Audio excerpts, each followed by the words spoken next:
निर्मल निवासमा सम्मानित नागरिकको रूपमा राज होइबक्सिएको राजा उहाँ जस्तो महाचतुर रणनीतिक र चाणक्य बुद्धिको दूरदर्शिता भएको राजाले जसरी अहिलेको परिस्थितिलाई छाम्नु भएको छ उहाँलाई यो राजाभन्दा चर्का राजावादीसँग पटक्कै भरोसा भएको देखिन र राप्रपा भन्ने एउटा सानो टुकडीमाथि उहाँले भरोसा गर्नु भएको छैन।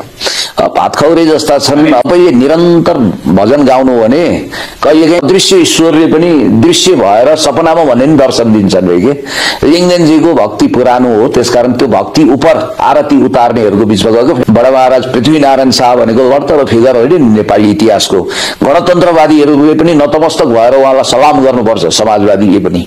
राजा ज्ञानेन्द्रले अब त्यो पर्खाल लगाउनुहुन्न जहाँ धेरै मान्छे बाहिर छाडिन्छन्।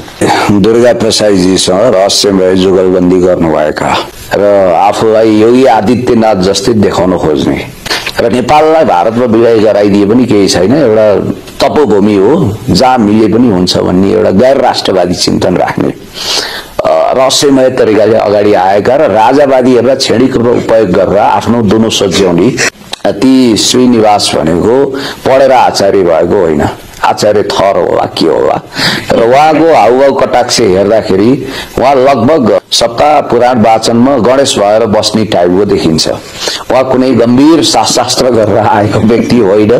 तपाईहरुको यहाँ चुनौती दिन्छु ज्ञानेन्द्र शाही विषयलाई डिरेल नगर्नु। श्रीनिवासको विषयमा एकछिनपछि आउँला म त्यो ठिकै छ हैन।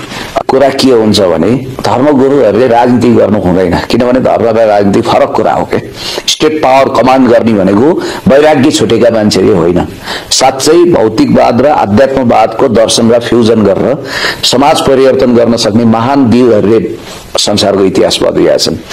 निजगढको अन्तर्राष्ट्रिय विमानस्थलको कुरा गर्नुभयो म निजगढमा जन्मिएको त्यो प्राकृतिक जैविक सन्तुलन मिलाएर निजगढमा एयरपोर्ट बनाउनुपर्छ अन्तर्राष्ट्रिय विमानस्थल भनेर मैले जिकिर गरेको छु। अब जहाँसम्म श्रीनिवासको कुरा गर्नुभयो उहाँको महिमा अपरम्पार छ।